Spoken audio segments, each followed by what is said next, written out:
Hello,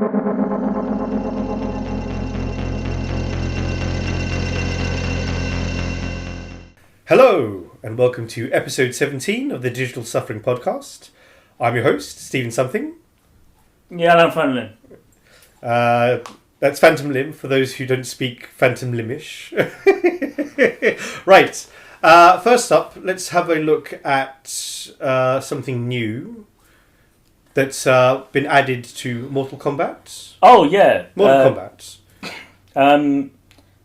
So this is kind of continuing on what we were talking about, the game by Reef Entertainment that's coming out in November, which kind of ties in loosely with the Terminator movie. Ah, yes. Right, so it seems like, for whatever reason, the machine is generating more hype in other areas, as you know. It's not like if Jurassic Park film comes out, there's toys, there's games, there's you have to cash in the franchise. Absolutely. But notably, that didn't really happen in the last two Terminator films, Salvation or Genesis. Genesis. Even though apparently there was a Terminator Salvation game, that totally flew under my radar. Yeah. Was there a Genesis game? Probably not. No, not as far as I'm aware, not as far as I've... It's releasing this October. Yeah. Although I don't know how you would make a game of that, to be fair. Yeah, it's a puzzle game and you have to unravel the timeline. Oh, God. Yeah, but it would just be broken. It would just be broken ends that don't make any sense. Yes, having unpicked that timeline quite badly. Maybe you have to put the timeline back together.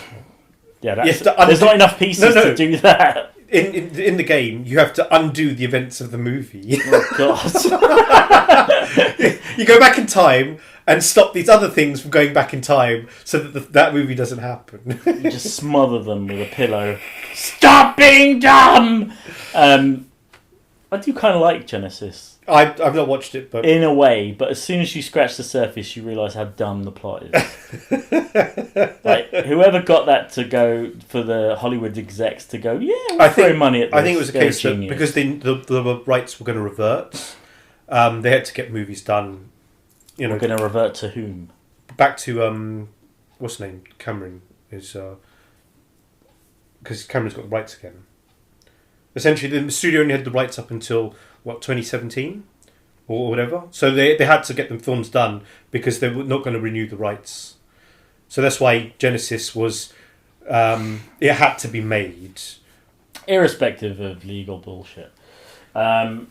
Yes. So, Mortal Kombat, the franchise that just won't die. Mortal Kombat 11. Mortal Kombat 11, its latest iteration of hardcore... We beat that word out. It's now in its... It's weird that games reach... Like, they get their hardcore characters in that they've thought about for months and play tested against other characters. Yeah. So there's a balanced power thing, right? Yeah. And then they go, oh, we need to add some DLC characters because, money. Yeah, money. Yeah, we love it. And more money if it's a franchise tie-in, movie tie-in, game tie-in, whatever tie-in, comic book tie-in. We'll get to that in a minute. So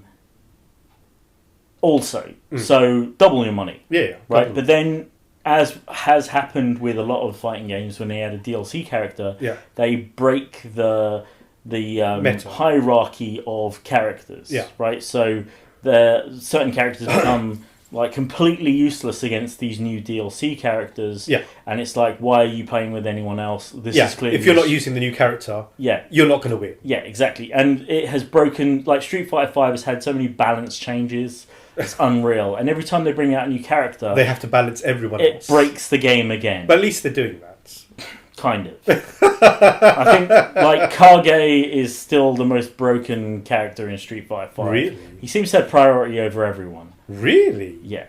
Wow. From what I've seen. I mean, there's the fanboys out there. I mean, this is like when they buffed certain characters like Cammy and nerfed Ryu into the ground so he became unplayable. So even people online, in my tournaments, but even people online just dropped him. Yeah. It was a bad smell. Anyway, DLC character, Mortal Komat 11, the Terminator, T800. The T800s. In full Terminator, whatever this one's Endoskeleton. called. No, what's it called? Resistance? What's it called? What, the movie? No, the what's the name? The new game. The movie. The movie's called Dark Future? Is it? The new movie's called Dark Future, isn't it? Is it? Wait, do we not know? Is it? I thought... Wait. No, it is. Yeah, you're right. I momentarily brain lapsed. It's kind of a weird thing, but Dark Fate. It's a play on the, fate is not, there's no fate but what you make from the second one. So the fate is now dark because it's always darkest before the apocalypse. Right, so what we're going to do, we're going to have a look at some footage of this new character, and then you're going to get a live react of me probably face palming, not on camera, but on microphone. Peggy 16. Oh, ooh, mature air. Oh, that was not expected. It's the old Terminator from the movie. Yeah, literally from the new movie. So his look is from that film. I thought I was expecting a T800. The skeleton. The skeleton form. Not wait for it. Like obviously, he uses a machine gun at close range. And he has lightning attacks. For whatever reason, he's bought. Obviously for this reason, he's bought shotguns. Just use them continuously. Grenade launchers, machine pistols. You name it, to the fight. Why they don't die when they've been shot 20, 30 times is anyone's guess. But hey, that's the Netherrealm for you. So he can do like a charged lightning punch, just like the real Terminator in the movies, and which is not real, not a thing. He can use time portals to travel through space to teleport behind the opponents. Even though he's wearing clothes and has other things, which breaks the whole thing. No, but you see, the guns, everything's made organic. It's all organic. It's an organic gun. Is it now? Wait for it. So Scorpion's just set him on fire. And his skin burns away. Okay. See, this is what I expected. And now he becomes virtually invulnerable. I was expecting this. Look at that. Wait, they went just straight through him. He seems virtually invulnerable. Wait, so what you do is just don't pick a character that removes his flesh, and you'll be able to beat him. The fatalities. One fatality is like this fatality here is insane. I love it.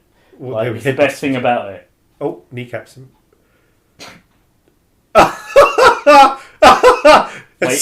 Wait for it.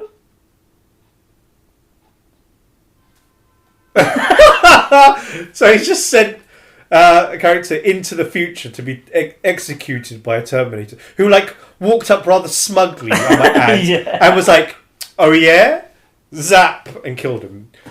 Freaking brilliant. That seems slightly. The invulnerability part seems slightly broken. No, you think?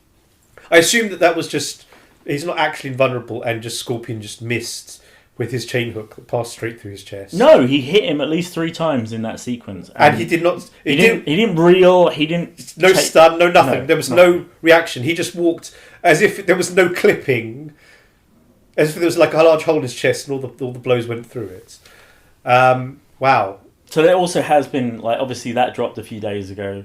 And the next patch they'll just remove him. It's like, yeah, we didn't mean to. But the money's been spent. There was a whole character reveal of upcoming characters. Yeah. So there was the whole roster reveal, which was this. Again, I'm not even if I was a Mortal Kombat fanboy, which absolutely 100% not. There isn't anyone in the room who is, unfortunately. Right. So this is the reveal. I already knew about Shang Tsung. Oh yeah, Shang Tsung. That was revealed a week ago or something. You got Nightwolf making a return. Actually, looks like he might be Native American this time, and then I believe that's Sindel. Okay. And then you have I think I remember. the tie-in of tie-ins. Oh my goodness me! The cash cow that is Spawn. Todd McFarlane must need money. The what? Always. The Joker, who was obviously in the DC versus Mortal Kombat games. It was called something of Gods, something. Gods Among Us. Gods Among Us, yeah. So yeah, that's the whole. The problem is that the Joker's few months never been depicted as a fighter, so just the Joker. Well, no, he has in that game. Yes, but the thing is, in that game, they're all like cyborgs or something. No. The thing, no, but the Gods. Do you know what the plot is for Gods Among Us? Yeah, they're all fighting against each other. But there's something else because they're like all different. No. It's set like an alternate DC timeline where they're something and Superman is evil and something. I can't remember. I don't know, but I'll take your word for it, mate. The thing is, right, there's no way that like humans like the Joker or Harley Quinn in Gods Among Us would be able to stand toe to toe with like Superman, and yet they do. Harley Quinn wouldn't be able to stand toe to toe with anybody. Yeah, exactly. The fact is they're not fighters. But having said that, like the Suicide Squad movie and now the I want to say spin-off movie, Birds of Prey, which looks awful as F, in my opinion. Just like the travesty that is Suicide Squad. They're going to reboot that, make it less of a travesty. I don't even think James Gunn can do that. As obviously talented as he might be. Don't underestimate his powers. Yeah, I'm going to go Well, what do you know? If the studios don't interfere, perhaps we'll end up with a movie that doesn't feature a skybeam and CGI rock monsters. The film was just terrible.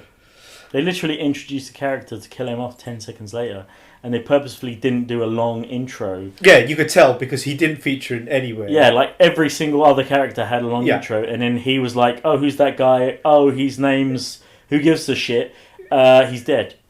It's like Slipknot or something. He can like climb ropes. It was called Suicide Squad. Anyone can die.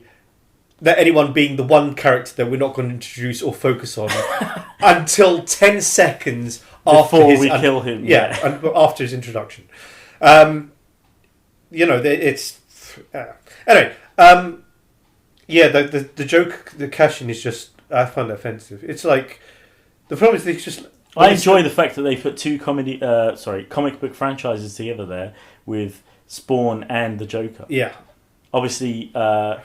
I don't know what's happened to Image Comics, even if they're still going or not, or if Todd McFarlane still license the Spawn character from Todd McFarlane. There's just a licensing company that exists. I also heard that there was a new Spawn film in development, which this might be the precursor cash cow thing into. The Joker is obviously the cash cow thing into the Joker movie, which, in my humble opinion, looks terrible. The Joker movie with Joaquin Phoenix. Well, the thing is, so forget that noise. People said the Joker movie is quite good, but the thing is, it didn't need to be about the Joker. The whole concept of it blows my mind. Yeah. Of why you've paid somebody to be the Joker in 2 films already, who's probably set up for at least a 3-picture deal with Jared Leto. Right, and then you've gone out of your way to say we're going to hire other people and do offshoots that aren't canon. Yeah, it's just not. It's not canon. It's not.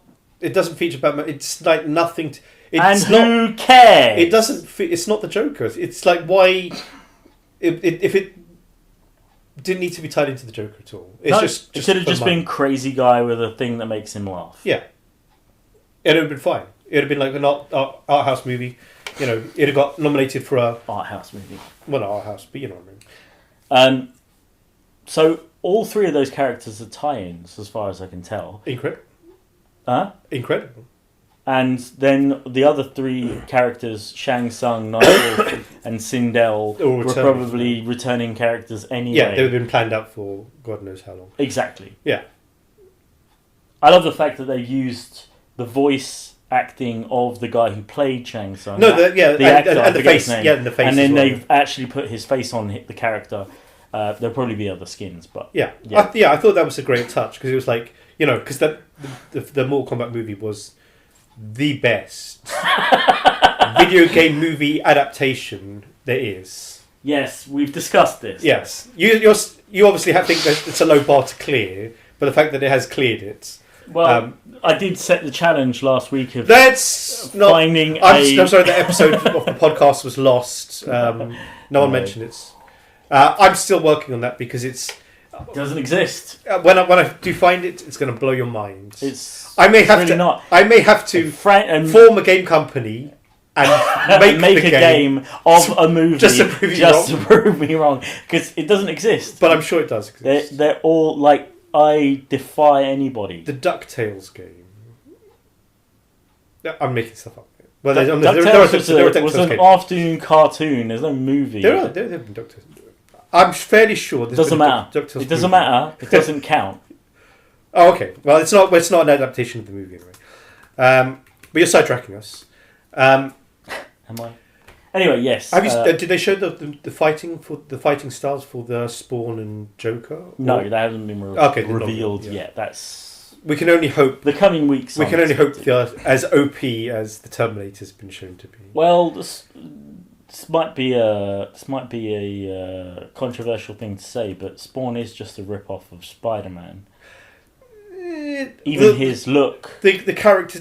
I mean, the character design is heavily influenced. But the power set because Todd McFarlane drew for Spider-Man. The power set is very different for Spawn. What is his power set? He can project energy. He can change shape. His cloak can. Yeah, I'm very aware of it. Yeah. And the what is it? The 90s. And the chains part he can think, but he can fly-ish. No, he can glide. He can glide. Sure. Spider-Man can't glide. Sure, Spider-Man can, because he's got suits that have webs underneath his arms, as demonstrated in the latest movie. Where he actually glides. Fake news to you, sir. I'm trying to remember which movie. Far From Home, the one that came out in the cinema this year. I watched it in the cinema. He has when he creates the suit in the plane with Happy Hogan. He literally puts webbed wings between his elbows and sides, and at the end of the film, where he goes to meet Mary Jane, I watched this 2 days ago. He glides. Yeah, let's stop for a minute. Let's discuss. Now, I liked both Homecoming and Far From Home. I liked them both. Homecoming was meh, super meh. Yeah, it's fine, but I like them both. But the Spider-Man is Iron Man Jr. angle I don't like. The fact that his suits are so high-tech, it just Spider-Man needs something. Don't worry, his suit will fill that gap for him. It's he needs to find the thing. Okay, now he can configure his webs to do anything he needs. Electrics, bombs, hack computers, turn into a motorcycle. His web can do it. And that offends me, because it becomes like Batman's utility belt. Until the plot requires it, that slot exist. That slot will contain what the plot demands. Oh yeah. And it many films. Yeah, and the wrote certain section of the film where it's like, oh crap, we've written Spider-Man to a hole. Doesn't matter. His web shooters will do a thing, and that will get him out of that hole again. And that it takes away from the fact that most of Spider-Man, it was that his abilities, the fact that he can he does what a Spider-Man can. So. I have to say, it wasn't that bad. I know what you're saying, but it wasn't that bad in that film. No, like I said, I like the movies, but that part just really bugged me. In the Avengers film, when he actually gets that first suit from Stark, it doesn't change anything about him. Okay. It's literally just has 8 legs that spring out of his back. Literal Spider-Man. And they're not really anything but a defense mechanism. Okay. They don't move. So they sort of block things. Yeah, literally create a cage around him. Okay, that's useful. So it wasn't game breaking. He didn't have missiles. Yeah. It's just a regenerating shield. He hides behind cover and it regenerates. God, I hate that. So I brought it up. F you, Halo. Cover-based shooters, they're great. Anyway, yeah. So. But the thing is, obviously in the other two movies, he starts leaning on the suit more and more. and it's like without the suit, he is less of a superhero. I don't think so. But the thing is, the problem is that they made. I mean, I don't. They made Mysterio. I don't like the Spider-Man character. But then they made Mysterio like too OP, and then it was like, oh crap, we need to scale Spider-Man up, otherwise he's just not going to be able to win this one. Yeah, because he was going to get massacred by those drones. You know, the end sequence. You know the thing. Yeah, he was. Spoilers, kids. Oh yeah, go watch the movie before listening to the podcast. By the way, I have to say, like when I was watching that whole end sequence, I was thinking this must have taken weeks to shoot. what? Oh yeah, yeah. Like the insane level of some of the camera work, some of the not even the CGI. I'm not even talking about CGI. Also the multiple locations, the camera work and the sort of continually moving around. There's one camera shot in there where it literally follows him right round. To do that would take days to set up. Knowing what I know about what goes on behind the scenes, that would have taken days, and it would have been we're going to get this in one shot. Yeah. Or two shots and make it look like one shot. Yeah, and then just CGI the two together to. But honestly, if you go back to the Tobey Maguire, I think it's second or third Spider-Man film, which has the most abhorrent CGI next to The Matrix 2. The third one. Well, no, Matrix 2 has there's bits where the agents are jumping on cars. Yeah, the agents. And you're like... The agents are not they're not human. They look like rubber dolls. They look like Stretch Armstrong jumping on the front of a car.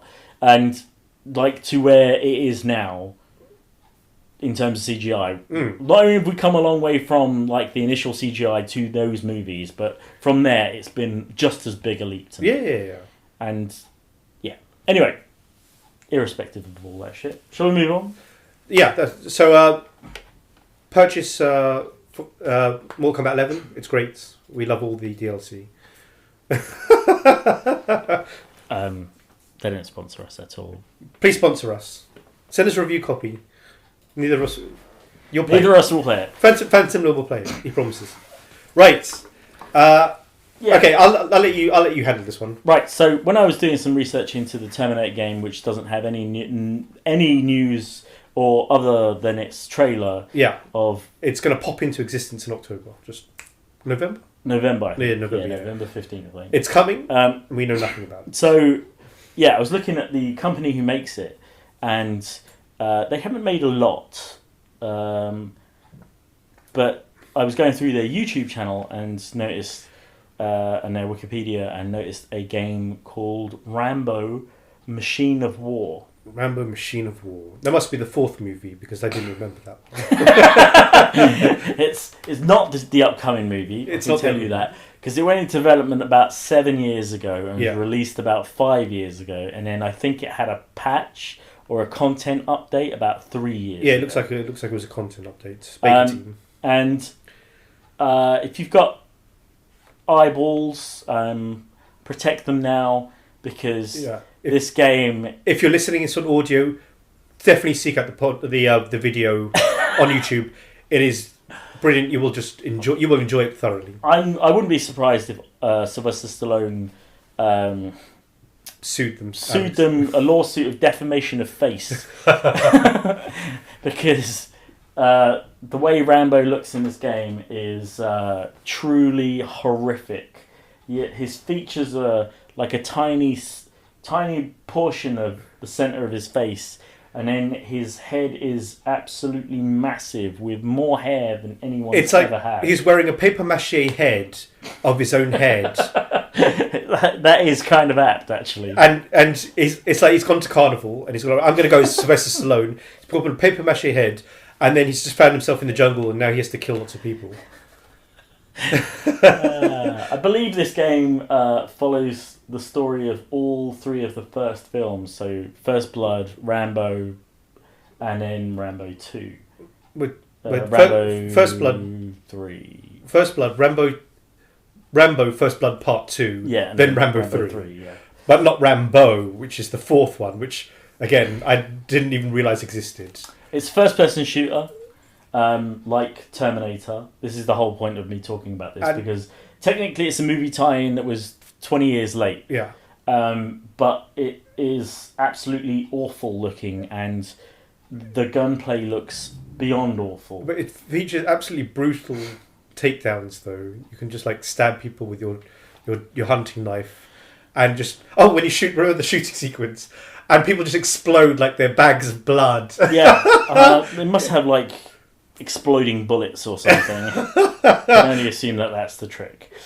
Yes, it's obviously the developers of Doom saw that and they went, we should make a game just like that, but better, but featuring demons instead. It kind of, I don't know if you remember this, you know, like in GoldenEye. Did you play the original GoldenEye? I've not played it, but I've seen the multiplayer and stuff like that. Okay, so I was unlucky enough to play the original GoldenEye, the most overrated game in history. And you don't alienate our N64 audience. Okay, cool. The game was shit, so there they go. Don't unsubscribe. Right, in the land of first-person shooters, this was only good because it was a console game. Nothing stands out about this game to make it good. And anyone who rose-tinted glasses wants the remake to happen, which has actually happened in many forms since. It just... Maybe they could just do a remake but make it good. No. What do you mean no? No, because James Bond is a laughably cliched, rubbish character that has been dragged over the money hype machine for, 25... Well, it's actually minutes. Closer to probably 50 years of crapulent, cliched, misogynistic garbage of movies, written obviously by a hack. Anyway, so I'm trying to alienate all audiences. No, but tell us what you really think. Right, so making a crap game on the back of it was exactly what happened. There you go, like there's your GoldenEye. Movie franchise game. Yes, GoldenEye, that's it, I win. Okay, you don't win because it's garbage. GoldenEye was right, great. but do you movie there's this was great. weird thing where as you turned, the gun would wave in front of the screen. Right? So it wasn't like you were controlling the gun. It was like you controlled the person and the gun. You controlled the elbows. Yeah, it was like the gun randomly waved in front of the screen. Yeah. That looks like it's happening in this game. Yeah, I remember seeing that. There's a lot of play with the gun. That's not how games work, dude. It's the targeting reticle stays still. The gun is like... Yeah, and then when you shoot, it suddenly firms up. It locks into place, yeah. Yeah, that's how crap GoldenEye was. Have you ever carried an assault rifle? I love rifle? how people forget all this Have you stuff. carried an assault rifle? When I do, my arms are like, whoa! Yeah, somebody else, an actual puppeteer is controlling your arms while you hold a gun. At the elbows. And it's like, how does this, like... get under the radar of how garbage it is, right? But they put it into this Rambo game, which makes the game even more special because it looks like it was made not 5 years ago, but more like 10 But at least we can say that ago. Reef Entertainment has removed that feature for the new Terminator game. Yeah, the new Terminator game looks a lot better, I have to say. Like, they must have fired all their staff and hired actual staff. Yeah, and got in a decent team but like, this is the providence. Like, if you look back at a director or a games company and you go, where's this... What have they done in the past? What has happened for them to reach this point? And this is what's happened. That Terminator game has gone down in my estimation this week. Really? Yeah, because, like... But the thing is, 5 years is a hell of a long time to have passed. Yeah. I mean, you could at least 1.5, 2 games of development. Okay. For many studios. So, although having said that, have they produced anything in the intervening time? Do you remember seeing stuff? Not a lot. Okay. Nothing of note, that's for sure. Okay. Did you check them? Were they like first-person shooters as well, or you don't remember? I think there was a couple of different games. Okay. But they haven't produced much. Yeah. But the thing is, I mean, limited research. Looking at the trailer is very slick, and I mean, it looks. We had no complaints over what we saw, and obviously we had questions regarding gameplay, squad mechanics and stuff like that. But I mean, otherwise, as first-person shooters go, if you didn't know the thing, it looked promising. You would say that's definitely at the minimum a competent game, isn't it? So, hopefully this is has no bearing on it is, as you said, that a clean sweep of the board and lessons were learned. But hopefully. I mean, I hope, 100%. But definitely noteworthy in for comedy value alone. Look at Rambo's head in the trailer. At the beginning, when in the cutscene when he's tied to the post, his head's like kind of normal, and then after that, it's like a different model. And it's like, why didn't they just use that one? Because the proportion was kind of right. Increase the proportion by to 300% instead of. They increased them on the x-axis. Yes, 1.3. And his hair went on the X and the Y. Yeah, but you can use his shield. You sort of turn around and just block bullets with this. You're just obviously not hairspray, but that way you're protected from sneak attacks. I will drop in a quick note about Mario Kart. Having played it more, Mario Kart Tour on mobile, the game's grown on me. I'm definitely playing it every day. It's obviously got the addictive, have one more go mechanics. Okay. The races. It doesn't seem to be as bad as like on console, whereby you tend to get hit. I did get hit by a lot of blue shells this week, but only that's because you're in first place, yes. dog. But the thing is, it's I've seen I tried on the I think it was the Wii or the Wii U, and the blue shells featured hella heavy in that. Whereas here, I've only seen them in a few races, and most of the time, even if you're not in first place, you see the shell go by. To take a thing, because I'm usually top 3. Can you actually get hit by them if you're in the way? Or do they just I don't know. They seem to path because when you fire, they obviously follow. They whiz around the track, following the bends. Yeah. I think the pathing just takes them to the thing, because I've got the red shells seem to home in on nearest targets, but you can still miss with them. I think there is too close, especially. Yeah, there's some mechanics in them. Anyway, and I'm playing it, and I don't find the steering as hateful.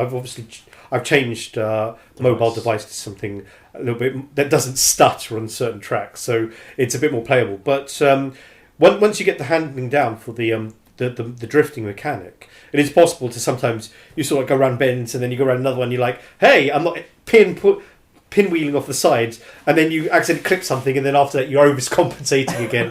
But I mean, for that brief moment, you're in control, and you say, well, all I need to do is just practice more. And the more I've been playing, the better I've been getting. And a lot of the tracks, so obviously you get a score when you win a race, when you complete a race, and they got they award stars depending on your performance.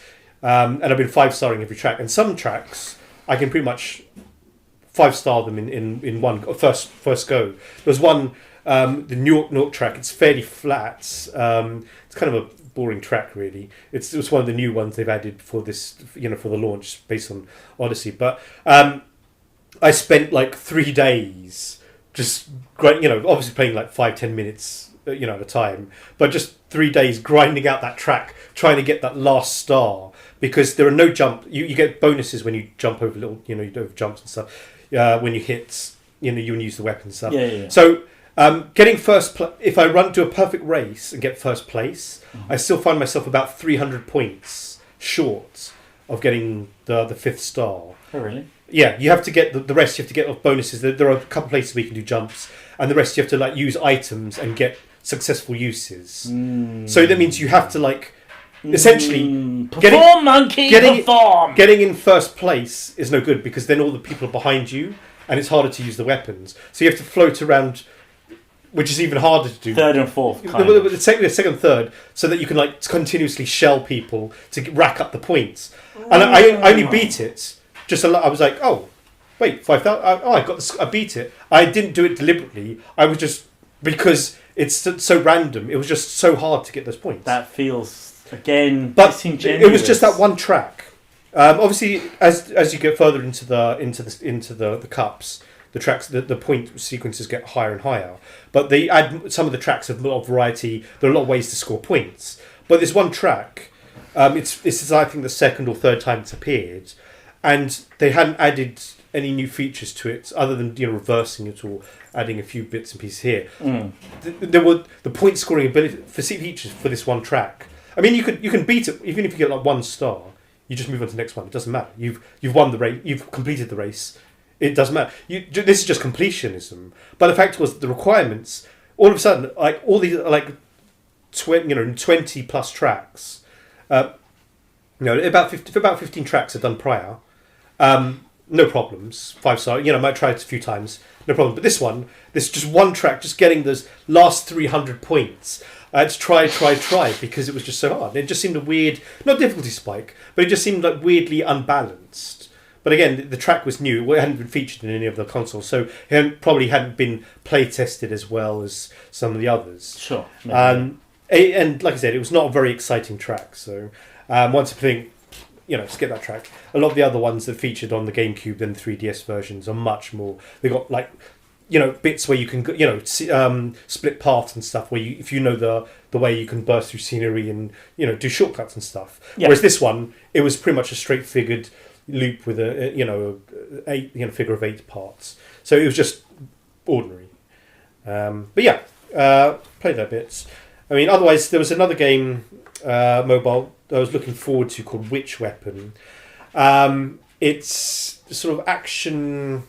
What's the best game to relate to? Like, is there an equivalence? It's a sort of top-down sort of action thing where you you run around a stage, just like using hitting the enemy with sword and stuff. Hack and slash. Yeah, hack and slash thing. Very very short stages. So you What was it, like an arena? Yeah, it's almost arena, but it's the stages are sort of long sort of thing. So you run along a bit. Beat 5 enemies, run a little bit, beat a few more, then you fight a boss. So like a top-down version of something like Final Fight or something. Yeah, something like that. Yeah, so it's very very simplistic, but with weapons. Yeah, and it's the control. I was looking forward to it, but the control scheme is just like, it makes me yawn, and it's like, so I played it a bit. I tried to configure it because obviously it's a mobile game, so I'm playing on an emulator, and I had difficulty getting it to work with the gamepad. I finally got to do it, and it was like, I can't be arsed. So, was it medieval, feudal? No, it's sort of futuristic. What it is it's set in a thing where there's this this goblets, and it's there's a prophecy around it, and some terrorist organisation takes it. Mm-hmm. Gems fall off it and get scattered across the planet. Oh god! It's not a 3D platform where you have to collect the gems, fortunately. Oh, but there's a cataclysm. But it is like 9 episodes of Dragon Ball, yeah. Yeah, the cataclysm. Yeah, so pretty much like that. The cataclysm destroys the city, and your character, who is a guy, gets turned into a girl. And then you team up with witches. The witches become your weapons. So you collect the characters, and like one witch is a sword, one is a hammer, and stuff like that. And do they have to share an eyeball between the 3 of them? No, they're not Norns. It is Norns, isn't it? I was referencing like Macbeth or something, or some other thing. It's the Norns that have the share the eye. Yeah. They don't, excuse me. They don't share an eye. And it was like, looking forward to it, and it's just, no. But I mean, otherwise, I don't think there's anything immediately. Diablo Immortal's still delayed. I read a thing on that. Yeah, it's called. Yeah, they apologised for the way they handled the reveal on the.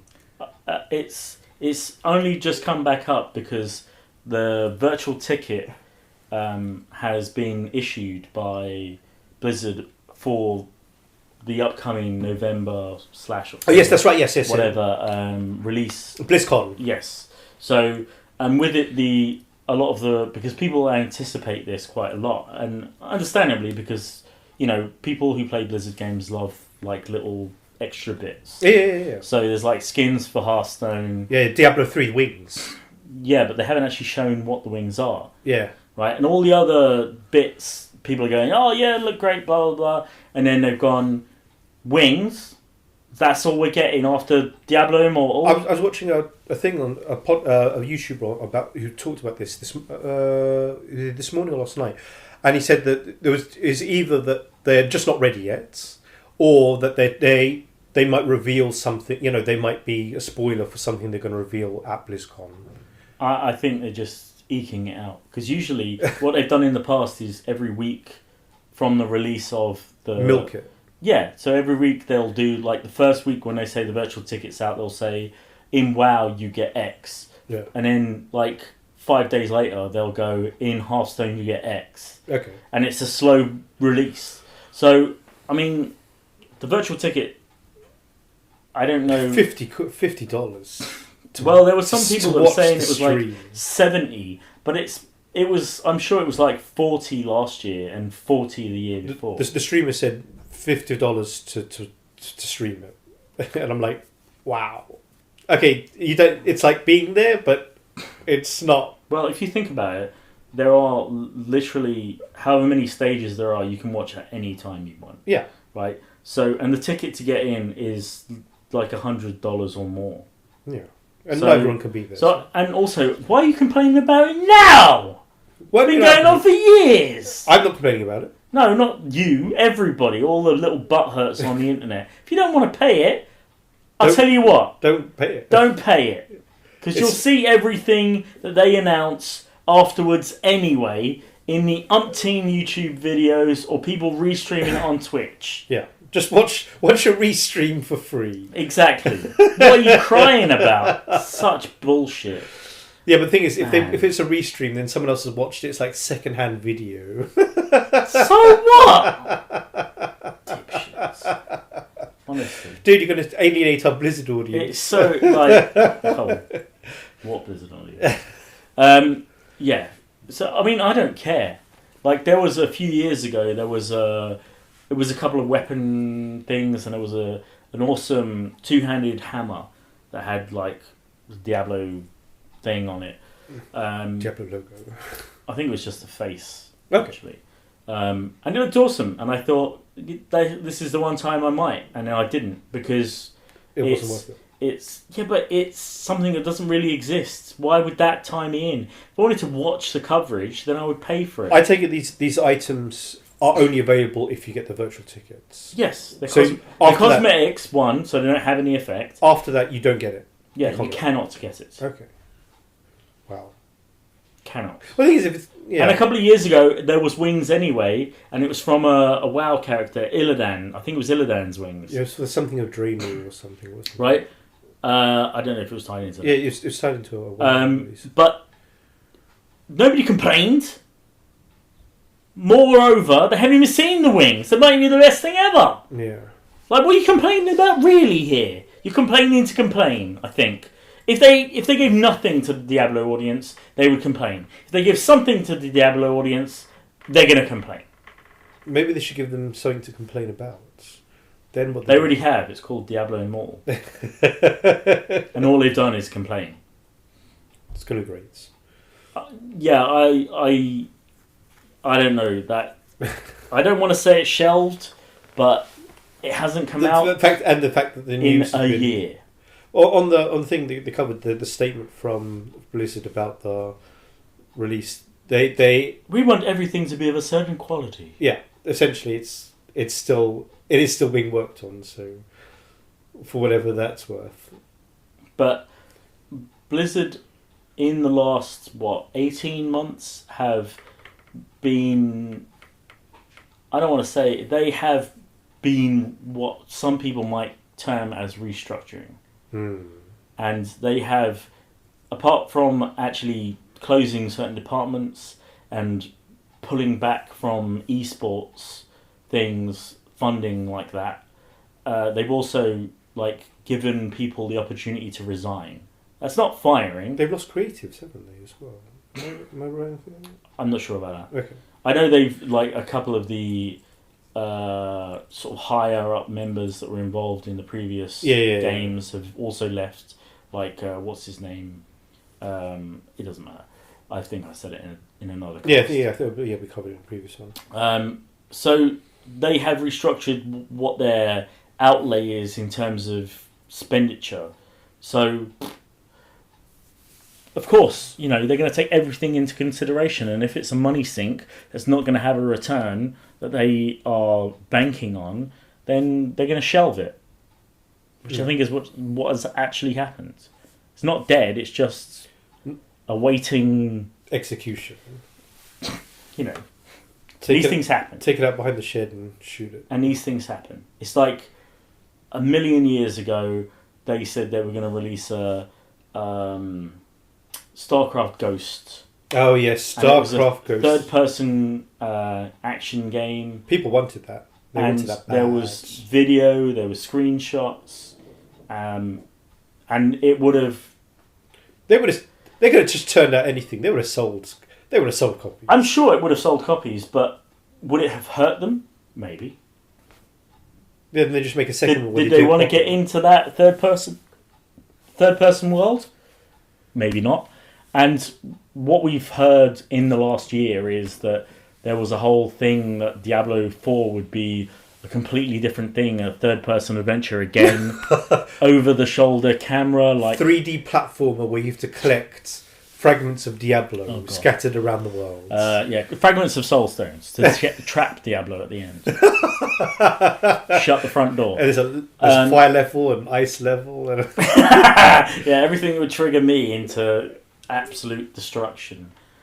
Anyway, that aside, I think we are going to call it. Okay, let's call it. Patient is... Time of death. Time of death. Right, that was your podcast. The podcast where we suffer, so you don't have to. But please suffer as well, if you want to. Yeah, we'd really appreciate that. Yeah, just spread the load. Good night. That was the Digital Suffering Podcast. If you'd like to suffer some more, you can find other episodes on Red Circle, Spotify, Google Podcast, Apple iTunes, Stitcher, Radio Public, and SoundCloud. Please like and subscribe everywhere.